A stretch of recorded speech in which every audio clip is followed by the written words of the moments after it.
బావగారు బావగారు ఏమింది బావగారు? ఏమైనా గుర్తొచ్చిందా? గుర్తు తెచ్చుకోండి.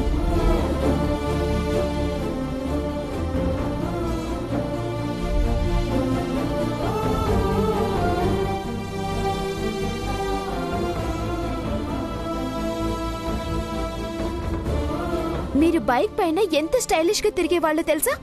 ఒక్కసారి లేవండి, మీ బైక్ తీయండి. ఒక్కసారి నన్ను కూడా మీ బైక్ ఎక్కించుకొని ఒక రౌండ్ వేదురు కాని. పదండి. రండి బావగారు, బావగారు రండి.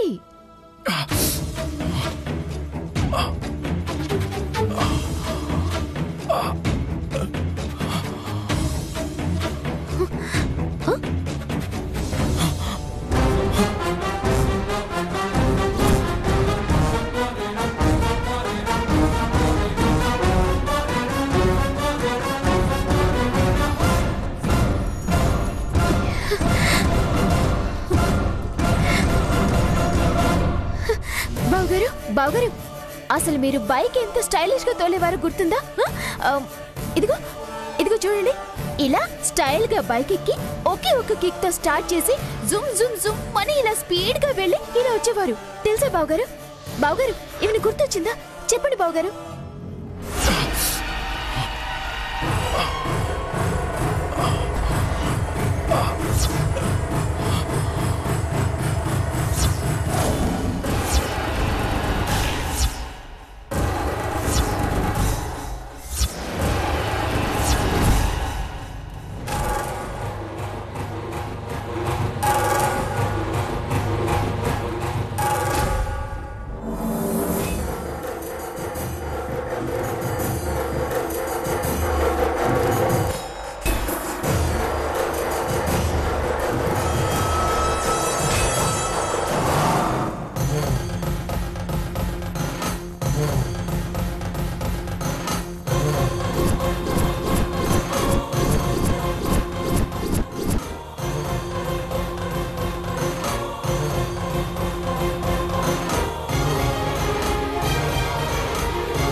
నేను నేను ఎవరు?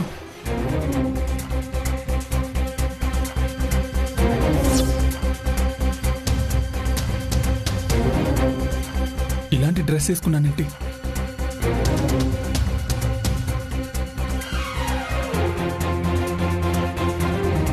నేను ఇక్కడున్నానంటే అదేంటి బావగారు, మీరు రాజా సూర్యప్రతాప్ వర్మ గారు.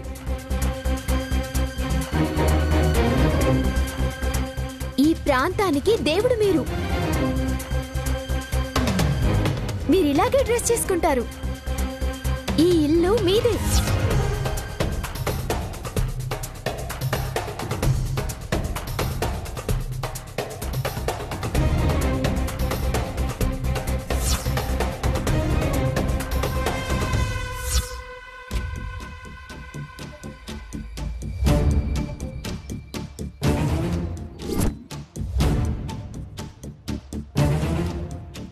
అవునా? నేను ఇలా ఉండేవాన్నా?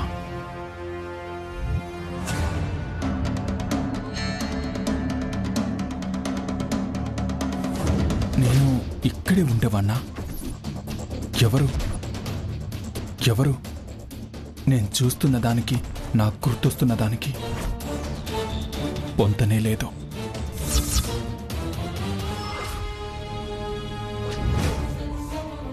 మీరు చెప్తున్నదెవరో నాకు గుర్తు రావట్లేదు. నేను ఇలాగే ఉండేవాన్నా? అవును బావగారు.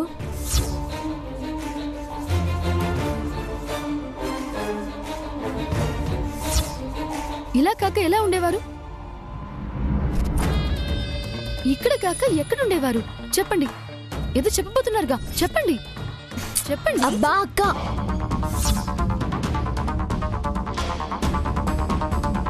తనకి గుర్తు రాకే కదా అడుగుతుంది. ఒక్క నిమిషం బావగారు. ఇదిగోండి చూడండి. ఇదిగో మీరు నేను ఉగాది పండుగ రోజు సెల్ఫీ ఎంత బాగుందో చూడండి.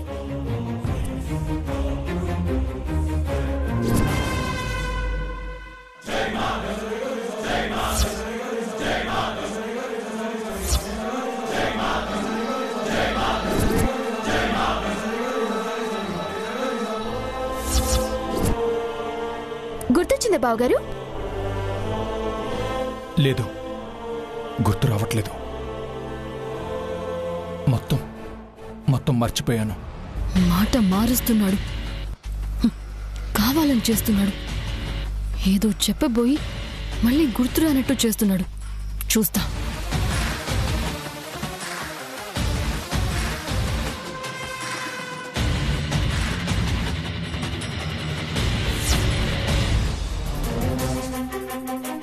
లక్ష్మమ్మ, ఏం మాట్లాడుతున్నావు? ఈ ఇంట్లోకి విషయం ఎక్కడి నుంచి వస్తుంది?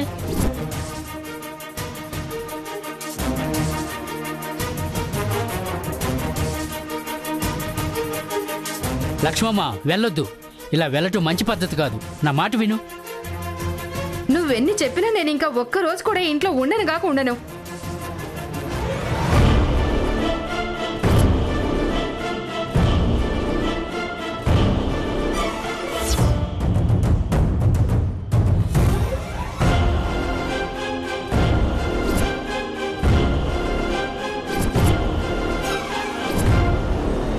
లక్ష్మమ్మ, వెళ్ళొద్దు. నా మాట విను.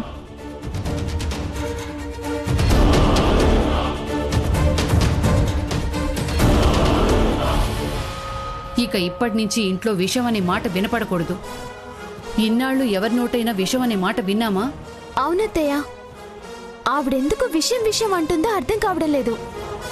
ఇప్పటి వరకు ఊళ్ళో మన గురించి ఒక్కరు కూడా తప్పుగా అనుకోలేదు. ఈ రోజు ఇంట్లో అంది, రేపు ఊళ్ళో అందరి ముందు విషయం గురించి మాట్లాడితే మన ఇంటి పరువు ఏమవుతుంది? అసలు ఎందుకు ఇలాంటి మాటలు మాట్లాడుతుందో ఆవిడ్ని ఆపి అసలు విషయం ఏంటో కనుక్కోవడం మంచిదత్తయ్య. అవును సుహాసిని, నువ్వు చెప్పింది నిజమే. ఏంటత్తయ్య విషం విషం అంటున్నారేంటి?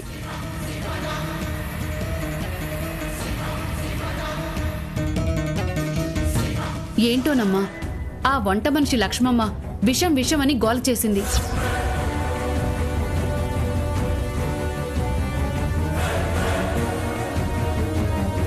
నిన్న పూజారి గారు కూడా లక్ష్మమ్మకి ఒళ్లంతా విషం పాకిపోయిందని చెప్పారు. ఇప్పుడేమో లక్ష్మమ్మ భయంతో ఇల్లు వదిలేసి వెళ్ళిపోయింది.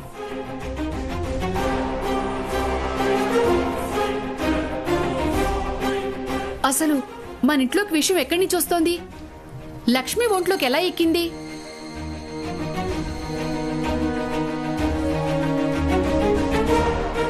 ఏంటో నాకంతా కంగారుగా భయం భయంగా ఉంది. సూర్యప్రతాప్ వర్మ వచ్చాడు అని సంతోషించే లోపే షీతొకటి.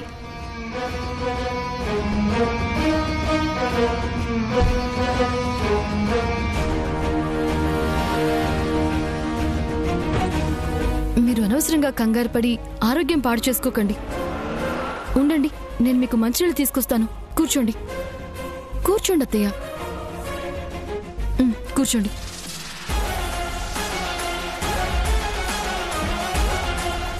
ఇంత ఓవరాక్షన్ చేస్తుందంటే ఈ విషం గొడవ నిజమే అయ్యుంటుంది. అయినా ఇప్పుడు పని మనిషికి విషం ఎందుకు పెట్టిందో? దీని మాట వినకపోతే తల్లి అని కూడా చూడకుండా నాకు కూడా పెట్టేస్తుందేమో.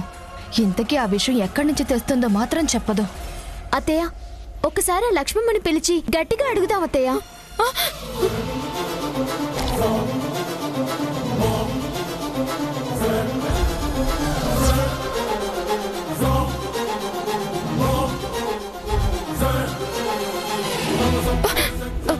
గ్లాస్ జారింది. పర్లేదు, నేను చూసుకుంటాను.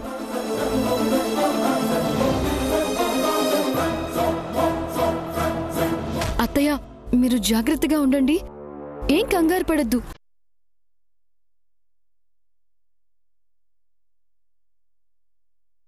ఇంకా ఆ విషయం గొడవ గురించి ఆలోచించి మీరు మనసుని పాడు చేసుకోకండి. రేపు జరగబోయే ఫంక్షన్ అంతా మనం అనుకున్నట్టుగానే జరుగుతుంది. అందరూ వస్తారు, అన్ని రకాలు తింటారు. కొత్త వంట మనిషిని పెట్టి దగ్గరుండి వంటలు చేయిస్తున్నాను.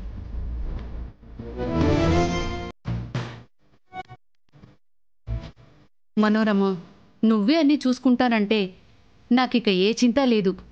హాయిగా ఉంటాను.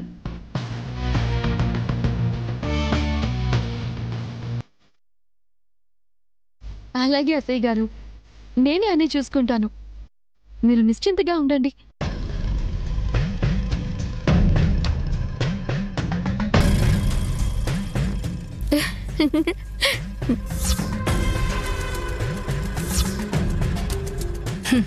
దుష్టురాలు నా దిష్టే తగిలేలా ఉంది.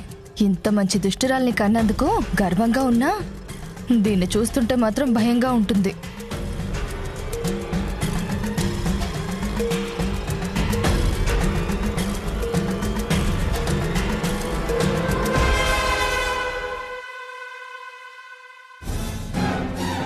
అలా అర్ధాంతరంగా వెళ్ళిపోతే ఎలా చెప్పు? ఎంత పెద్ద ఫంక్షన్ జరగబోతుందో తెలుసా? నువ్వు లేకపోతే ఎలా చెప్పు? ఒక్కసారి పెద్దమ్మ గారి గురించి ఆలోచించు. ఏం ఆలోచించమంటావు వీరయ్యా? నేను చచ్చిపోతాను ఇక్కడుంటే. నా మాట విని నువ్వు కూడా ఇక్కడి నుంచి వెళ్ళిపో. ఆ? ఆ ఇంట్లో అందరూ నువ్వు అనుకున్నంత మంచివాళ్లేం కాదు. నేను పేరు చెప్పను కానీ చాలా ప్రమాదకరం. నువ్వు కూడా జాగ్రత్త పడు.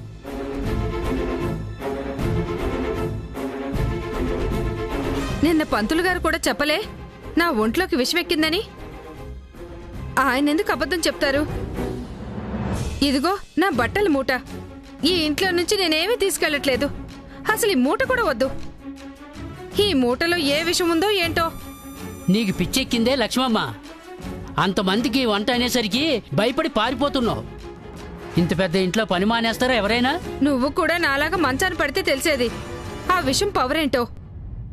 నువ్వు వద్దు, నీ పని వద్దు. బతుకుంటే బలుసోక్తిని బతకొచ్చు. నే పోతా.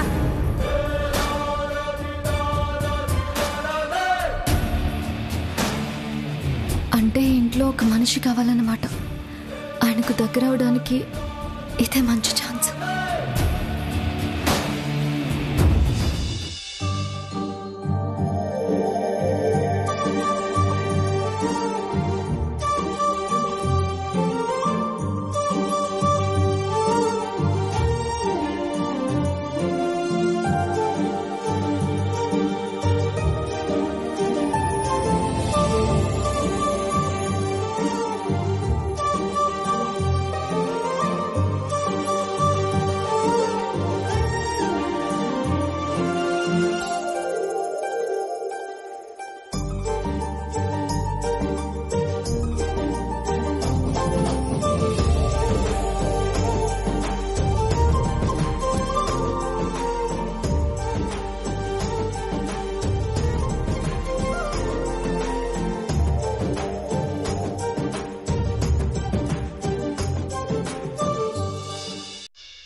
సూర్య, సూర్య,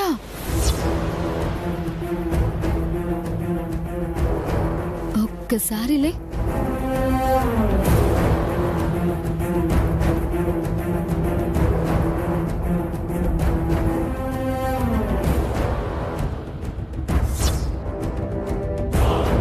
మేము ఎంత ట్రై చేస్తున్నా నీకు గతం గుర్తుకు రావడం లేదు కదా, అందుకే తల నొప్పిగా భారంగా ఉంటుంది. బట్ డోంట్ వరీ, నేను నీకు మందిస్తాను, దాంతో నీ నొప్పంతా పోతుంది.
నువ్వు సూర్యవైనా నకిలీవైనా